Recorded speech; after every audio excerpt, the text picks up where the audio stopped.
마르크스가 대학 다닐 때 헤겔 좌파에 속했다 그랬죠. 마르크스에게 가장 영향을 많이 준 헤겔 좌파, 독일 관념론 철학의 완성자입니다. 헤겔을 보겠습니다. 자, 헤겔은 1770년에 태어나서 1831년, 61살에 아까 말했죠. 베를린 대학 총장까지 했고, 베를린 대학에서 강의를 하다가 콜레라로 급사를 하게 됩니다. 그래서 이 시기 때는 격동기죠. 1789년 19살 때 프랑스 대혁명을 겪고 1815년 이때 1815년에 비인 체제가 성립하게 되고 1830년에는 입헌 군주제를 위한 그 유럽 혁명이 일어납니다. 프랑스에서는 입헌 군주제가 성공했고요. 독일은 실패했지만 독일에서도 혁명이 일어납니다. 그러한 격변기에 헤겔이 살았습니다. 먼저 헤겔은 천재입니다. 헤겔의 책, 논리학이나 몇 가지 책을 독일어로 읽은 적이 있는데요. 순수 독일어로 그 철학적인 개념들을 합성어로 그대로 표현합니다.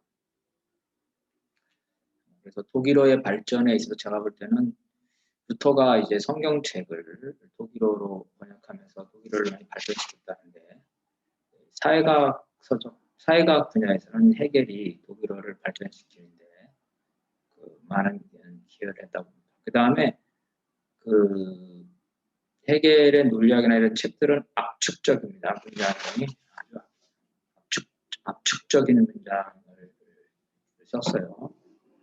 그렇기 때문에 한 문장 한 문장이 사실은 한 페이지 두 페이지가 될 수 있는 이러한 그 이제 천재적인 그런 저서들을 많이 남겼습니다. 그래서 이런 시대적인 격변도 거쳤다는 거죠. 프랑스 대혁명, 나폴레옹 시대, 그다음 나폴레옹이 몰락한 비인 체제, 그리고 프레이션이 성장. 베를린은 프레이션의 수도예요. 헤겔은 프레이션 출신이기 때문에 프레이션의 성장.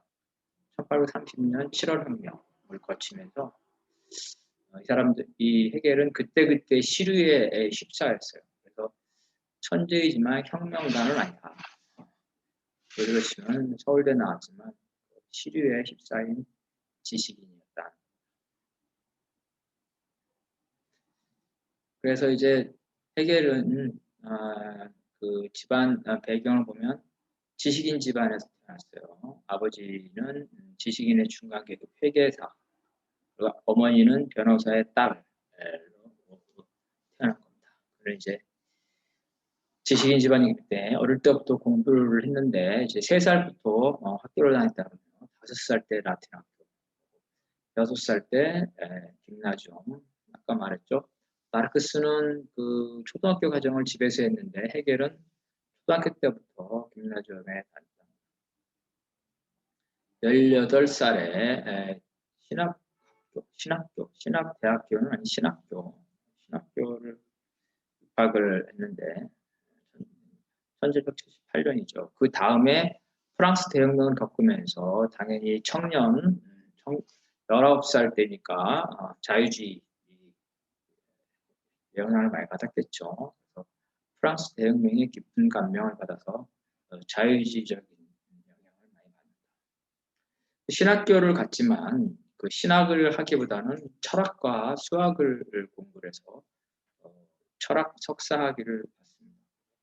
철학 석사학위를 받은 이후에는 자기의 역할에 대해서 신학교니까 우리를 치면 전도사랄까 전도사 이런 걸 하기 위해서 설교사가 되기 위해서 이제 정식으로 신학과에 입학을 해서 1793년에 만으로 23살에 신학교를 졸업을 합니다. 신학교를 졸업했으니까 석사 학위를 받고 신학과를 졸업했으니까 일종의 그 박사, 종교에서 설교사 이런 이제 그러니까 자기 목표를 이제 그 대학의 강단에서 오자 하는 것, 학문의 길로 나아가자 하는 것을 목표로 삼습니다. 근데 헤겔은 이제 그 대학 강단에서 자리를 잡지 못합니다. 그래서 이제 그 이후에 나중에 그 대학 강단에 설 때까지 가정교사와 뒤에 이제 그 짐나지움 교장 등을 하면서 오랫동안 그 야인 생활을 하게 됩니다. 난 1800년까지는 스위스의 베른과 독일의 프랑크푸르트에서 가정교사를 하면서 철학을 공부했다. 가정교사 누구겠어요? 귀족의 가정교사를 하면서 이제 애들 가르치면서 철학을 공부했다는 거죠. 귀족들은 일반인의 학교를 안 보내죠. 집에서 가정교사를 두고 가정교육을 주로 합니다. 자식들도 많고 하니까. 있다는 거고, 아버지가 이제 사망한 후에는 마르크스와 마찬가지로 자기가 신학교를 나왔지만 종교인이 아니라 철학자로서 철학을 전념하기로 이렇게 결심합니다. 1801년에 철학을 제대로 공부하기 위해서 예나 대학에 입학을 해가지고 이제 행성들의 궤도에 관하여라는 주제로 박사 학위와 교수 자격증을 얻습니다. 철학을 하는데 왜 행성 천체를 하냐? 과거의 철학은 뭡니까? 근본적인 학문이에요. 모든 것의 근본에 가는 거니까 철학 안에는 이 근본 문제를 해결하기 위해서 사물의 근본 원칙을 찾아가는 겁니다. 그래서 수학도 있고 물리학도 있고 다 있습니다. 원래 철학은 모든 학문의 종합이었어요. 과거에. 근데 근대 이후에 철학으로부터 학문들이 물리학이나 이런 것들, 심리학 이런 것들이 이제 분리해 나가는데 헤겔 시대는 그러지 않았다. 칸트도 물리학에 관한 논문들을 많이 썼어요. 천체 물리학에 관한 것들을 헤겔도 마찬가지입니다. 과거에 우리가 알고 있는 철학자 중에는 이 수학이나 물리학자, 과학자 겸한 경우가 많았습니다. 이제 박사학위를 받았지만 역시 강단에 쓰지 못하다가 1805년에서 1807년까지 예나 대학에서 월급을 받지 못하는, 이를 치면 시간 강사죠. 시간 강사. 견습하는 거죠. 견습을 했습니다. 그런데 이 1806년에 나폴레옹을 목격하게 되는데요. 1806년에 프레이션, 독일을 점령한 나폴레옹이 군대를 거느리고 예나 시를 행진하는 그런 행렬을 헤겔이 목격을 하게 됩니다. 그러면서 이 나폴레옹에 대해서 세계적인 영웅이죠. 헤겔은 그 세계사를 세계 정신의 실현, 절대 이성의 실현 과정이라고 하는데, 이 절대 이성, 세계 정신이라는 것들이 개인에게는 영웅을 통해서, 국가에게는 어떤 선진국이라든가 훌륭한 나라를 통해서 나타나는데, 바로 그 나폴레옹을 절대 이성, 절대 정신, 세계 정신의 그 화신이다, 인격화된 거다고 나폴레옹을 칭송을 합니다. 그런데 그 독일을 프레션을 점령한 나폴레옹은 프랑스 대혁명의 이념을 설파하죠. 나폴레옹이 유럽을 점령하면서 프랑스 사람들을 독려하고 프랑스 군대를 독려하기 위해서 했던 말들이 뭐냐면 프랑스의 혁명 정신, 프랑스의 정신을 유럽의 다른 나라에 널리 전파한다, 이런 거였어요. 그래서 자기가 점령한 곳에서는 봉건제도를 폐지합니다. 그리고 이제 프랑스 혁명의 이념을 전파하기 위해서 봉건 정신, 봉건 이념, 이런 잔재들을 파괴를 하는데, 그 중에는 종교가 있었어요. 카톨릭 성당을 파괴하거나 탄압을 합니다. 또 봉건 시대에 만들어진 봉건제를 선양하는 대학, 이런 것들을 이제 황폐화시키는 거, 교회를 황폐화시키는 것 마찬가지로 도시나 대학, 봉건의 잔재를 파괴를 하는데, 이러한 그 파괴 정책, 봉건 파괴 정책에 때문에 헤겔이 나폴레옹에 대해서 실망합니다. 왜냐하면 자기가 예나 대학에서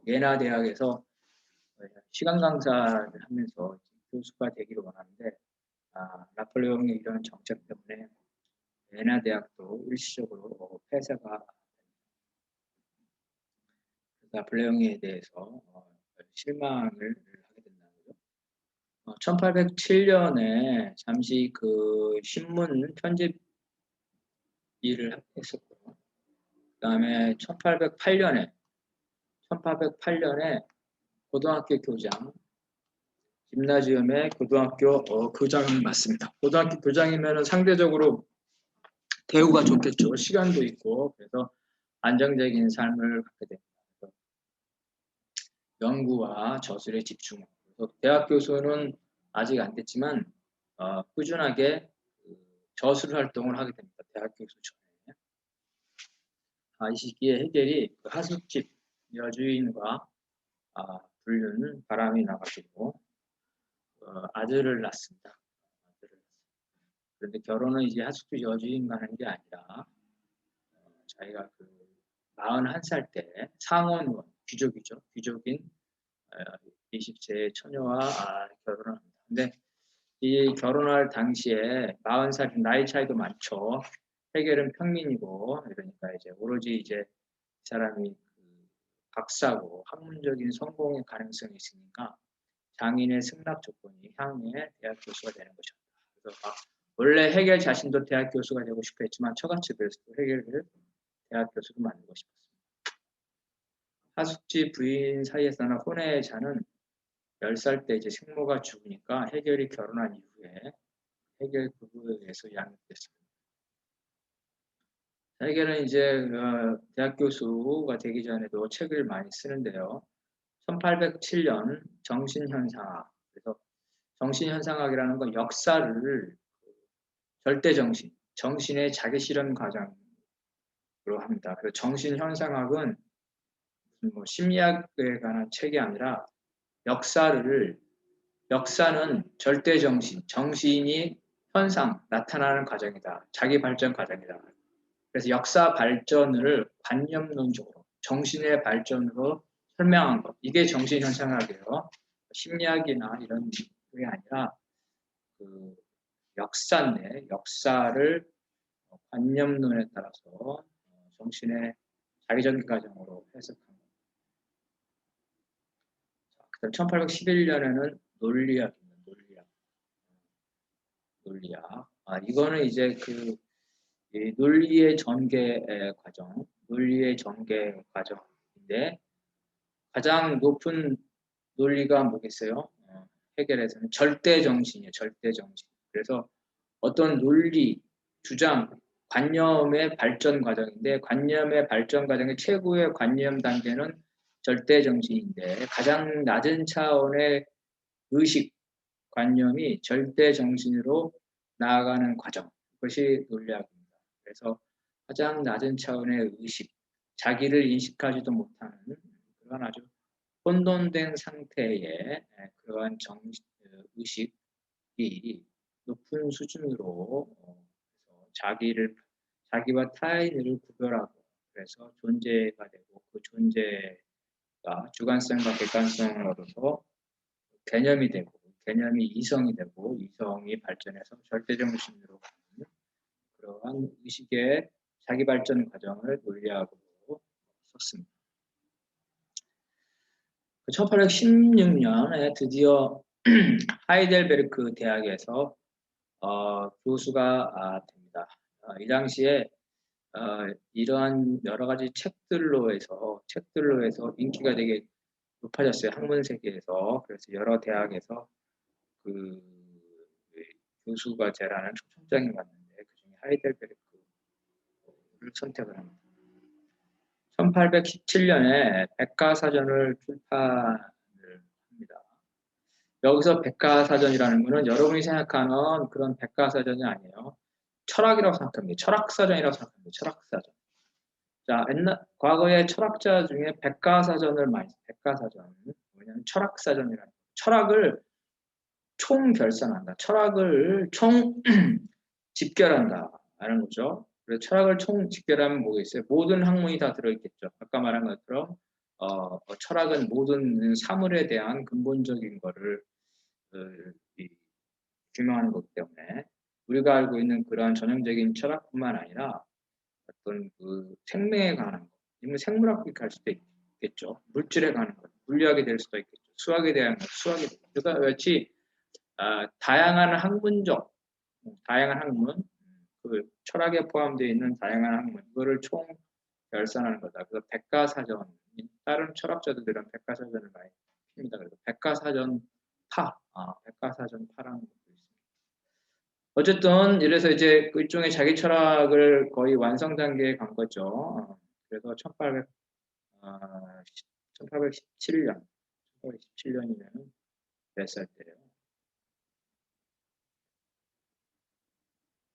아까 70년생이었죠. 47인가? 어쨌든 뭐, 예. 그때 돼서 1818년에 드디어 프로이션 대학의 정교수로 취임하게 됩니다. 정교수로 취임하게 됩니다.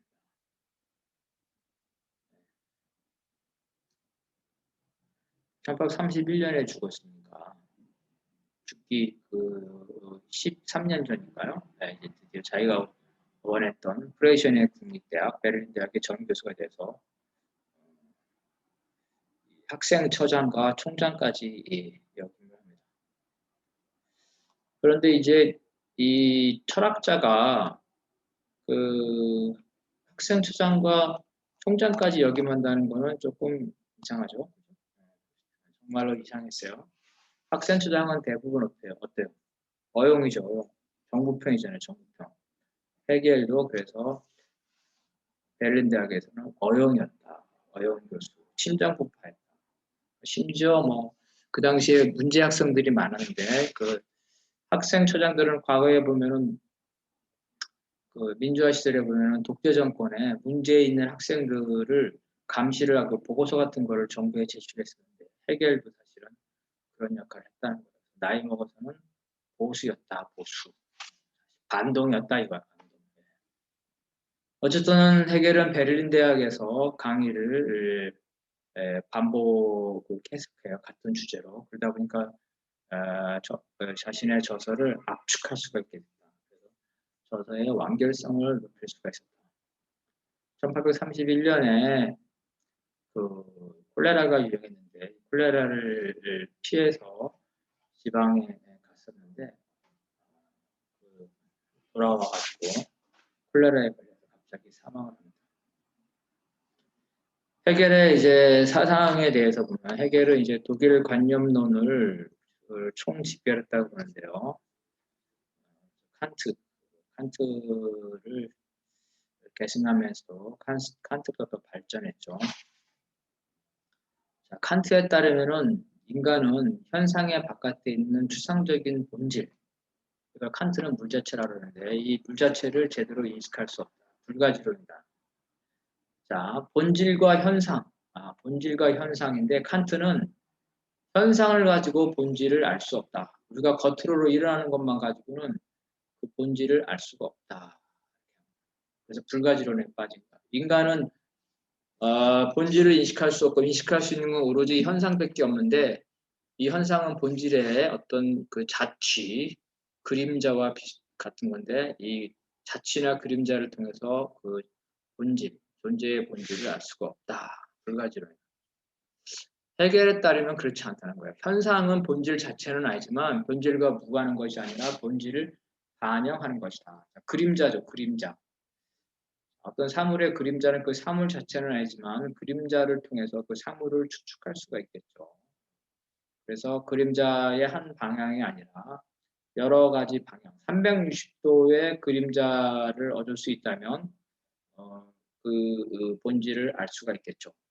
코끼리 같이 복잡한 동물이 하더라도 360도의 각도로 다양한 그림자들을 총 결집해가지고 그거를 종합 분석하면 특별이라는 걸 알 수 있습니다. 이와 같이 현상은 본질을 반영하는 거고요. 현상을 제대로 분석하면 본질에 도달할 수 있다. 아주 뛰어난 사람만 하다는 거죠. 비슷한 주장이 플라톤입니다. 플라톤은 칸트와 헤겔의 어떤 중간적인 입장인데, 플라톤에 말하면 뛰어난 철학자만이 동굴의 벽에 비치는 그림자를 통해 그림자의 실체를 알 수 있다. 이게 이데아론인데요. 이데아론. 무식한 사람들은 이 그림자를 통해서 그림자의 실체를 알 수가 없다는 거죠. 그런데 플라톤과 같은 그런 철학자들은 그림자를 통해서 그림자의 실체를 알 수 있다. 현인들. 그래서 현인들이 세상을 지배된다.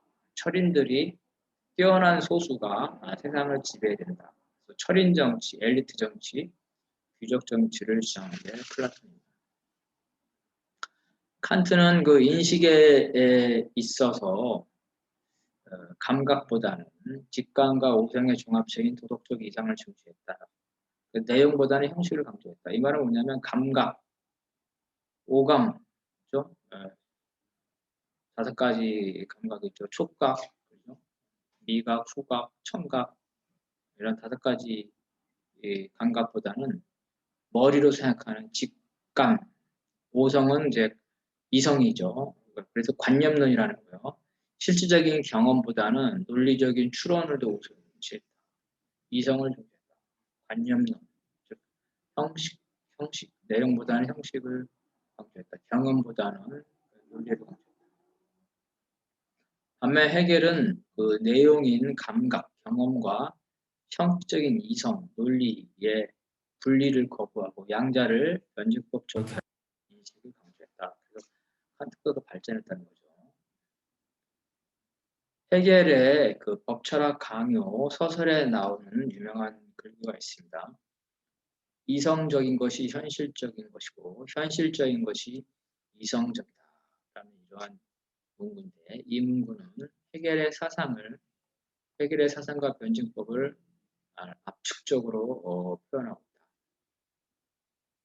무슨 말이냐면 앞에 부분 이성적인 것이 현실적인 이성적인 것을 현실에 실현시켜야 되고 이거 그 혁명적이죠. 현실이 비이성적이기 때문에 현실을 이성적으로 바꿔야 된다. 혁명적이다. 이 청년 헤겔 프레이션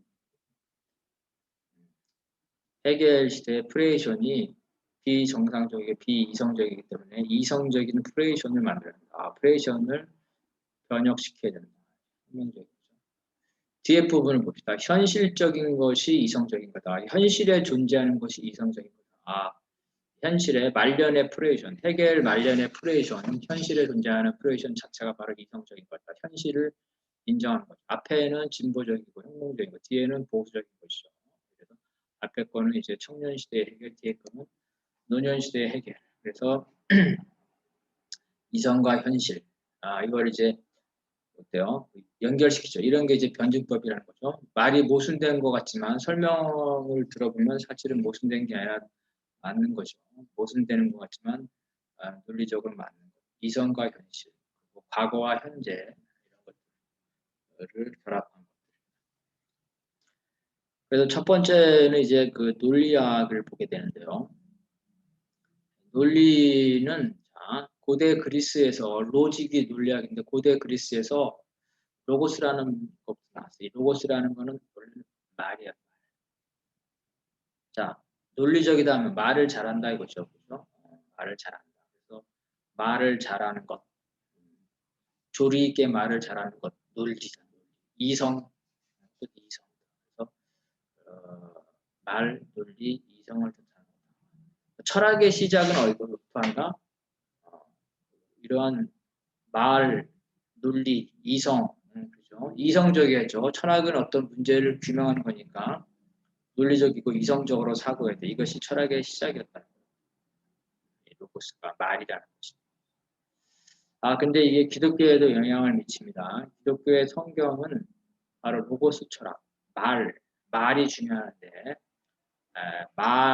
논리가 모든 것을 만들어낸다. 관념론이죠. 이 관념론에 영향을 받았다는 거예요. 성경책에 보게 되면은 성경책에 구약 성경이죠. 보게 되면 태초에 그러니까 하나님이 세상을 만들기 전에 태초에는 유도 무도 없는 혼돈이었다. 유무의 구별이 없었다. 아무것도 존재하지 않. 존재도 없고 존재도 없고 비존재도 없는 존재와 비존재가 구별되지 않는 혼돈의 시대다. 그럴 때 오로지 하나님의 말씀만 있다는 거죠. 하나님의 말씀이 있어서 그 말씀대로 이루어졌다. 흙이 있고 뭐 땅을 만들고 바다를 만들고 이런 식으로 나오고 인간을 만들고 말씀으로 이루어진다. 말로 모든 것이 이루어졌다. 생각으로 모든 것이 물질이 만들어진다. 생각으로 사물이 만들어진다. 관념론이죠. 관념이 사물을 지배한다. 관념론이다. 말, 논리가 사물을 지배한다는 것. 이것이 바로 로고스 철학, 관념론인데 성경책이 거기에 영향을 받았다. 철학의 시작은 말이다. 논리다.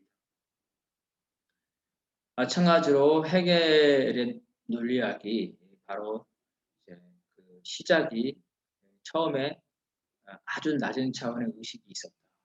이 낮은 차원의 의식은 자기 자신을 구별하지 못한다.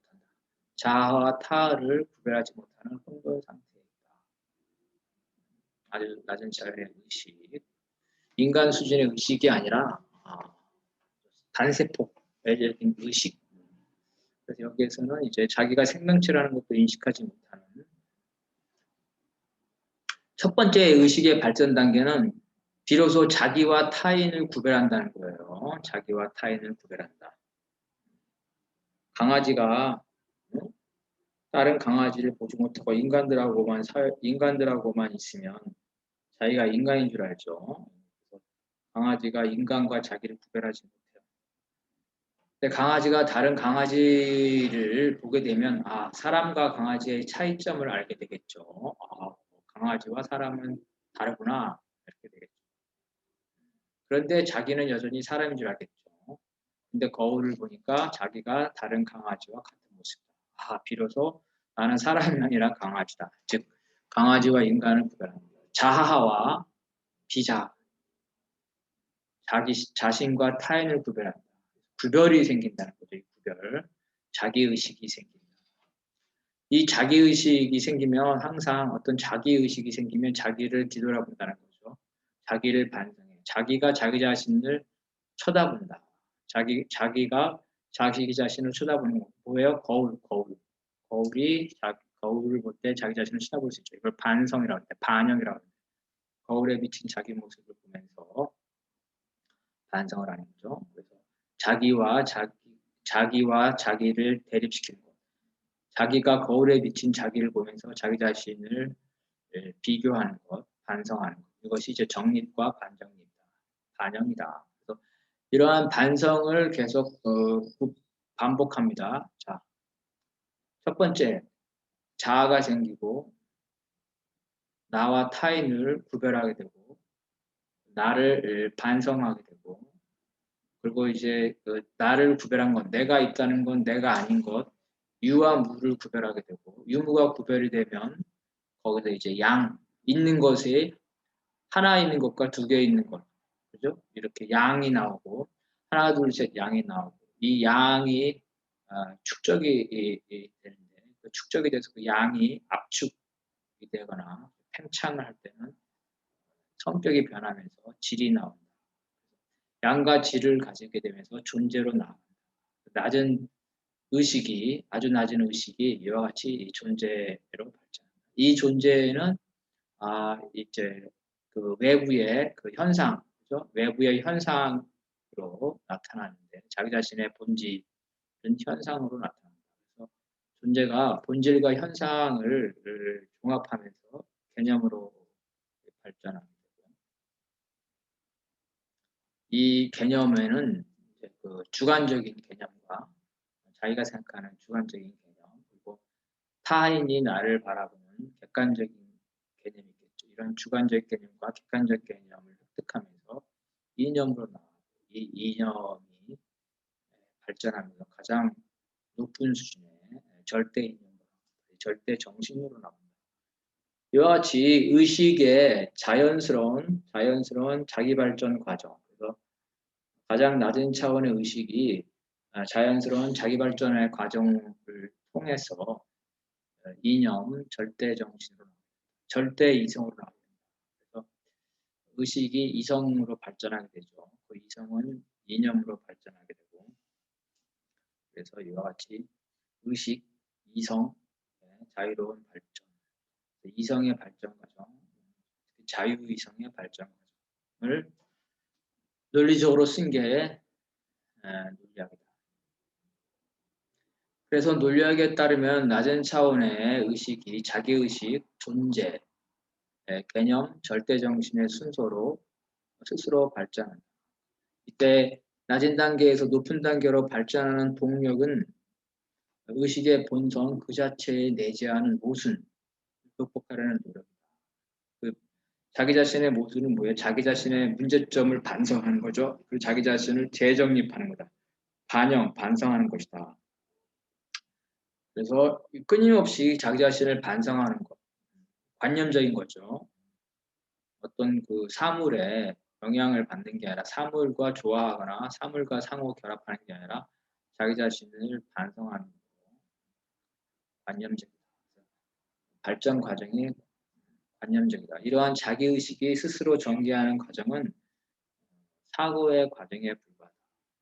즉 사고의 과정은 현실에서 사물의 전개 과정, 즉 조리와 근거하지 않는다. 사물은 어때요? 사물은 다른 사물과 이 관계를 맺죠. 다른 사물과 관계를 외부의 조건에 영향을 받죠. 그런데 해결은 정신이 자기 스스로 자연스럽게 발전하는 과정, 관념적이라. 사고의 전개 과정을 해결은 이제 사물의 전개 과정인 것처럼 설명한다. 사물의 전개 과정과 사고의 전개 과정의 차이에 대해서. 사물의 전개 과정은 시간적 순서로 전개가 되죠. 사물은 운동하니까. 사고도 그러면 과연 시간적 순서로 전개되는 것인가? 사물의 자기 전개와 다르게 자기의식이 발전하는 과정, 이러한 과정은 사물의 과정과 다른데 이거를 똑같이 한 거는 인위적인 설정이다.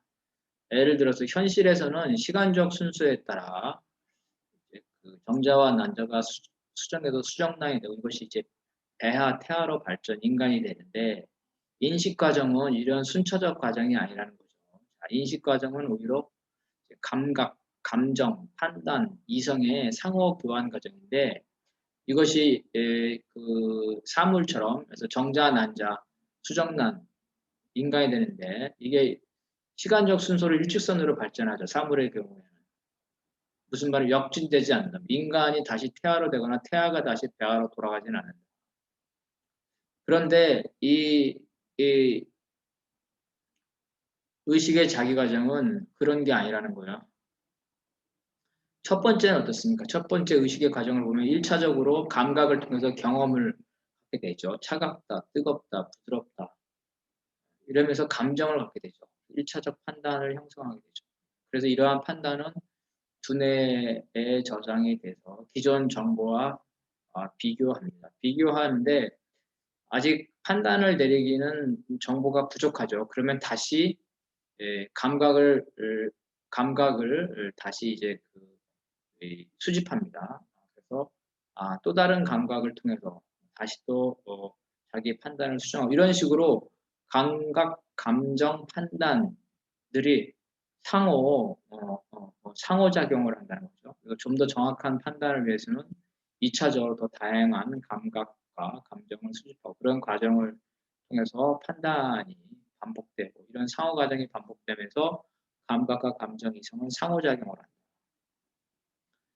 즉 사고의 과정은 그 감각, 감정, 이성의 시간적 순서로 나타나는 단선적인 과정이 아니다. 무슨 말이냐면 어떤 사물을 딱 만졌어요.